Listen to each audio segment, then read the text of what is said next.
Kiek dar gamtos dovanų galima žmogui paimti, panaudoti savo sveikatinimuisi.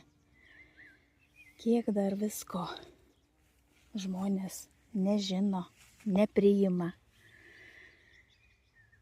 Visi augaliukai, visos vadinamos piktžolės ir tos yra gydančios, padedančios žmonėms.